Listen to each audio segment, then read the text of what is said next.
때론 우리에게 찾아오는 여러 가지 크고 작은 고난보다 사실 더 힘든 것은 그 고난의 의미가 깨달아지지 못할 때, 고난의 그 의미들을 해석하지 못할 때 우리는 더 힘들어하고 또 절망 가운데 빠집니다.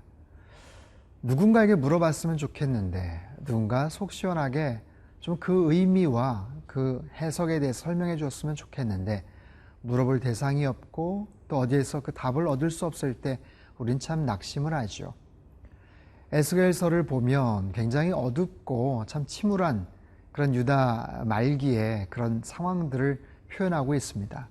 하지만 그 과정 가운데서도 하나님께서는 에스겔을 통해서 뭔가를 말씀하시고 아주 놀라운 환상을 보여주시죠. 그런 의미에서 에스겔서는 어떻게 보면 절망과 심판의 책이라기보다는 소망과 비전과 위로를 우리에게 주시는 그런 놀라운 하나님의 언약의 말씀입니다. 자, 오늘부터 펼쳐질 에스겔서의 이 말씀의 세계로 여러분을 초대합니다.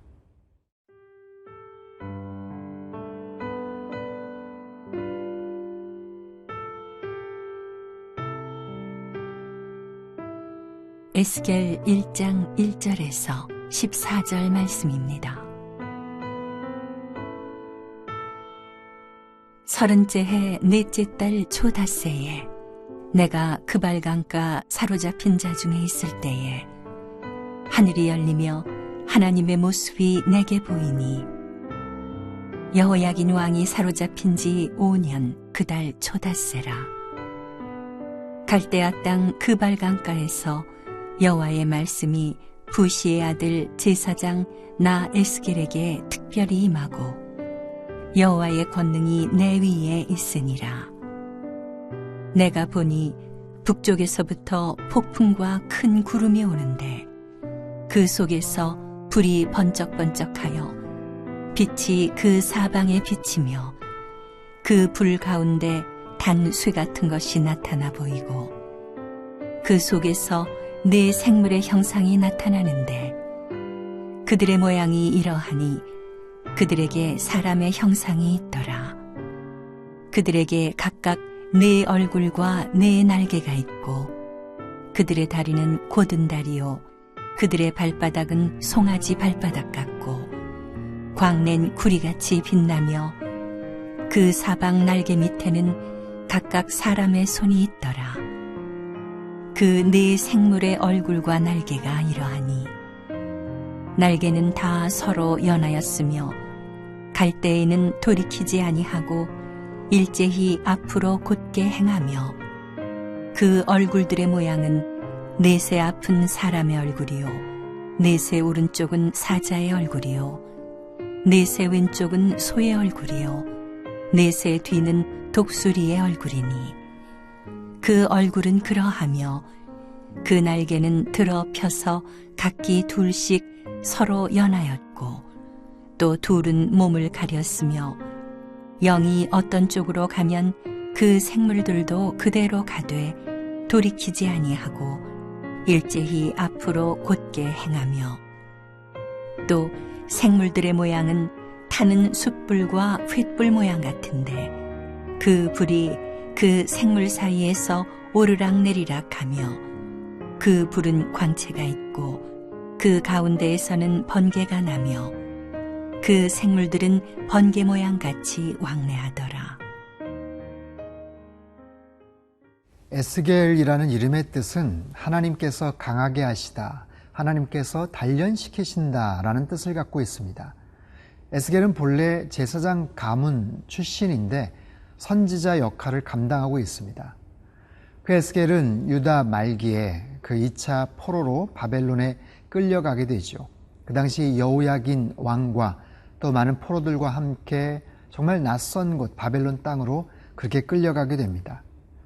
그런 에스겔에게 하나님의 말씀이 임하고 또 환상이 보여집니다. 언제냐면 2절입니다. 여호야긴 왕이 사로잡힌 지 5년 그 달 초닷새입니다. 이것이 일반 역사적으로 볼 때 BC 593년입니다. 그렇기 때문에 아직까지 유다가 완벽하게 멸망하기 이전이에요. 그리고 성전이 회파되기 이전이죠. 어디에서? 3절에 보면 갈대아 땅 그발 강가에서, 갈대아 땅 그발 강가에서 하나님의 말씀이 임합니다. 여호와의 말씀이 특별히 임하고 여호와의 권능이 내 위에 있으니라. 하나님 말씀이 그에게 임했다라는 거예요. 에스겔은 끌려갔습니다. 낯선 곳으로 정말 굴욕적인 그런 신세를 당하게 되죠. 왕이 아무런 정말 맞서 싸울 수 있는 능력조차 없이 그렇게 비참하게 끌려갔으니 얼마나 상황이 심각하고 암울했겠습니까? 나라가 망한 거예요. 먼 곳으로, 정말 타향살이, 언어도 통하지 않고 낯선 곳으로 이제 끌려가는 거죠. 아직까지 성전이 회파되기 직전이지만 너무나도 상황은 정말 우울하고 암담합니다. 에스겔을 포함한 많은 정말 믿음의 사람들에게는 아마 그런 질문이 떠올랐을 거예요. 어떻게 하다가 우리가 이 지경이 되었는가? 왜 우리나라가 이렇게 망하게 되었는가? 또 한 가지는 그렇다면 앞으로 우리나라의, 우리 민족의 운명은 어떻게 될 것인가? 도대체 앞이 캄캄하고 정말 소망이 보이지 않는 그런 상황 속에서 하나님의 말씀이 그에게 임했다라는 거예요. 전혀 뜻밖의 상황 속에서, 뜻밖의 장소에서 하나님의 말씀이 임합니다. 이것은 하나님의 은혜죠. 하나님의 놀라운 축복이에요. 가장 캄캄하고 가장 암울하고 가장 소망이 없는 그런 상황 속에서 위로부터 들려주시는 계시의 그 말씀이 임했다라는 것. 여러분, 기독교는 말씀의 종교입니다. 하나님께서는 말씀으로 천지를 창조하셨죠. 창조하신 이 모든 세상을 하나님께서는 운행하고 계세요. 운영하고 계세요. 말씀을 통해서 하나님의 사람들을 부르십니다. 말씀을 통해서 복음서에도 보면 놀라운 기적들을 주님께서는 행하시죠.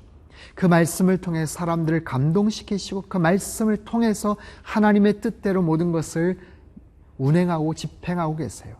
하나님의 말씀에는 그분의 힘과 능력이 담겨져 있기 때문에, 하나님의 말씀에는 그분의 의도와 그분의 계획이 담겨져 있기 때문이죠. 그렇기 때문에 우리가 처해 있는 모든 상황 속에서 그분의 말씀이 들려온다는 것은 굉장한 은혜요, 축복이라는 사실입니다. 사랑하는 성도 여러분, 하나님께서 오늘 저와 여러분에게도 말씀하십니다. 전혀 뜻밖의 상황이에요. 전혀 기대치 못했던 그런 환경입니다. 그럴지라도 하나님께서는 우리 인생에 찾아오세요. 말씀을 통해서 찾아오세요. 말씀을 통해서 그 신의 영역 속에서 이 세상의 영역으로 침투해 오신다는 사실입니다. 여러분, 그렇기 때문에 절대로 절망하지 마십시오. 그리고 절대로 포기하지 마십시오. 그 하나님께서 언제 어느 순간 나에게 어떤 놀라운 기적 같은 반전의 이야기, 역전 드라마의 스토리를 가르쳐 주실 수가 있어요. 그런 하나님의 말씀, 능력과 소망과 비전과 또한 그 진리와 생명의 그 말씀, 그 하나님께서 오늘 살아가는 우리의 삶의 영역 속에서 때로는 아주 세미한 음성으로, 때로는 굉장한 어떤 사건으로 우리에게 말을 걸어오실 거예요. 여러분, 그 음성에 잘 청종하실 수 있기를 바랍니다. 그리고 그 하나님 말씀을 잘 들을 수 있는 영적인 채널을 여러분 깨끗하게 만드십시오. 그리고 그런 기회를 자꾸만 만들어 가세요. 그런 상황 속에서 주님께서 들려주시는 그 말씀을 통해 우리에게 힘들고 어려운 모든 고난과 절망의 순간들을 여러분 극복하며 승리하며 사실 수 있기를 주님의 이름으로 축원합니다.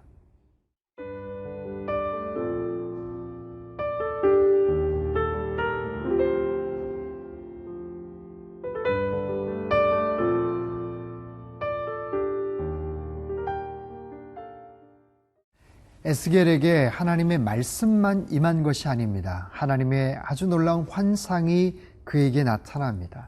여호와 영광의 환상이죠. 4절 말씀입니다. 내가 보니 북쪽에서부터 폭풍과 큰 구름이 오는데 그 속에서 불이 번쩍번쩍하여 빛이 그 사방에 비치며 그 불 가운데 단쇠 같은 것이 나타나 보이고, 폭풍과 큰 구름, 그 속에 불이 번쩍번쩍.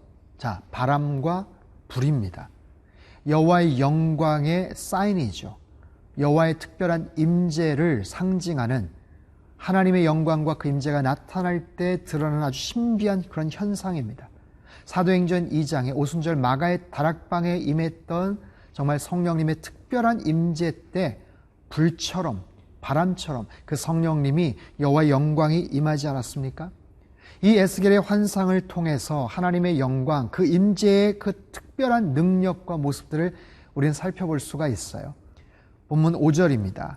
내 생물의 형상을 보는데, 내 생물의 형상, 그 모습을 통해서 하나님의 영광이 임할 때, 하나님의 영광이 임할 때 그 하나님을 섬기는 수종자들의 모습으로 이런 아주 특별한 현상들이 소개가 됩니다. 내 생물의 현상, 4라는 숫자, 넷이라는 숫자는 피조물의 완전수를 의미합니다. 그리고 동서남북, 사방 모든 방위, 이것은 하나님의 편재성, 무소부재하심을 의미하죠. 이 네 생물들은요, 각각 사람과 사자와 소와 독수리의 얼굴을 가졌다라고 말을 해요. 자, 6절에서 8절까지 말씀입니다. 그들에게 각각 네 얼굴과 네 날개가 있고 그들의 다리는 곧은 다리요, 그들의 발바닥은 송아지 발바닥 같고 광낸 구리같이 빛나며 그 사방 날개 밑에는 각각 사람의 손이 있더라. 자, 다리가 곧았다, 곧고 한쪽으로 치우치지 않았다, 옳은, 정직한 등의 뜻을 내포하고 있어요. 즉 하나님을 수종든 천사들의 성품, 그 자격이 어떠해야 되는 것을 암시하죠. 또한 발바닥은 송아지 발바닥 같았다. 둥글고 원만하며 안정되게 서는 것. 그리고 송아지는 정결한 짐승의 상징이기도 합니다. 또한 광낸 구리, 불로 연단된 구리처럼 흠과 부정함이 없는 그런 존재로 하나님 앞에 서는 것, 하나님을 수종드는 것. 특이한 것은요, 그 사방 날개 밑에는 각각 사람의 손이 있었다라고 이야기를 해요. 사람의 손이 있었다. 즉, 내 생물이 하나님의 뜻을 성실하게 수행하고 봉사할 준비가 항상 되어 있었다라는 것을 의미합니다. 자, 계속해서 이 환상의 내용들을 볼까요? 9절입니다. 날개는 다 서로 연하였으며 갈 때는 돌이키지 아니하고 일제히 앞으로 곧게 행하며, 날개가 서로 다 연합했다. 네 생물들이 상호 연합했다. 서로 일치하며 같은 뜻을 품고 있었다는 것을 의미하죠. 곧게 행했다. 마찬가지예요. 하나님의 뜻을 행할 때 일사불란하게 서로 분열되지 않고 같은 뜻을 갖고 그렇게 수행했다라는 거죠. 12절을 보면요, 영이 어떤 쪽으로 가면 그 생물들도 그대로 가되 돌이키지 아니하고 일제히 앞으로 곧게 행하며, 영, 루아흐라는 이 히브리어 단어는요, 바람, 호흡, 스피릿, 영을 의미하는 그런 뜻입니다. 즉, 이 네 생물을 통제하고 주권적으로 인도하시는 하나님의 영, 성령님의 특별한 주권을 의미하죠. 즉, 생물들은요, 전적으로 그 하나님의 영, 하나님의 뜻에 순종하며 복종하고 있는 모습들을 우리에게 보여주고 있습니다. 자, 보십시오. 이거 참 해석하기도 어렵고 이게 어떤 의미일까 싶지만 이 에스겔의 환상은 굉장히 독특합니다. 무엇보다도 하나님의 가장 강력하고 파워풀한 모습을 우리에게 소개하고 있어요. 하나님의 대단한 능력과 그 위험찬 임재를 상징하고 있죠. 더 나아가서 하나님의 일꾼들은 어떠해야 되는가? 하나님을 수종하고 섬기는 자들의 자세와 자격, 그 역할들은 어떠해야 되는가를 우리에게 보여주고 있습니다. 자, 무엇을 할 수 있는가? 말씀드렸죠. 에스겔은 굉장히 암울하고 캄캄한 그런 미래를 알 수 없는 절망 가운데 있었습니다. 하지만 하나님께서 말씀을 들려주셨어요. 놀라운 환상을 보여주셨어요. 사랑하는 성도 여러분, 힘들고 어려울 때일수록 하나님을 더 많이 묵상하십시오. 그분을 더 깊이 묵상하십시오. 크고 위대하시고 정말 위험이 많으시고 불가능한 것이 없는 그 하나님을 자꾸만 묵상하세요. 여러분의 어떤 절망과 처해 있는 환경보다도 그 하나님의 능력은 훨씬 더 크십니다.